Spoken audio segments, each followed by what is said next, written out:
সবচাইতে বড় নিয়ামত কোনটা? মালিক বলেন, وَإِن تَعُدُّوا نِعْمَةَ اللَّهِ لَا تُحْصُوهَا إِنَّ الْإِنسَانَ لَظَلُومٌ كَفَّارٌ।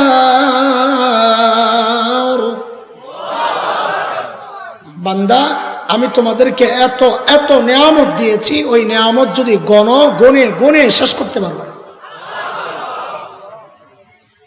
আচ্ছা, একটু বলেন তো, এই সমস্ত নিয়ামতগুলো কি একরকম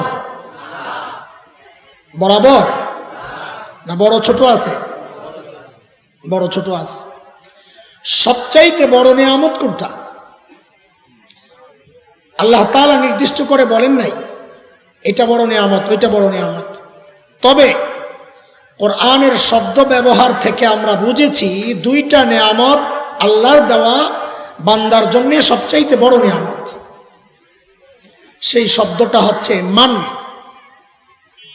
মান্না।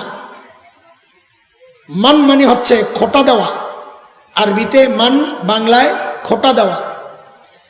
আল্লাহ দুইটা নিয়ামতের ক্ষেত্রে এই মান্না ব্যবহার করেছেন।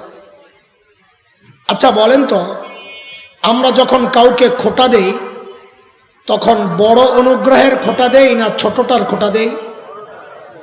আপনি কাউকে 100 টাকা দিয়েছেন, আবার 1 লক্ষ টাকা দিয়েছেন, বলেন তো খোটা দেওয়ার ক্ষেত্রে কি বলবেন? তোকে না একদিন 100 টাকা দিছিলাম, এটা 1 লক্ষ?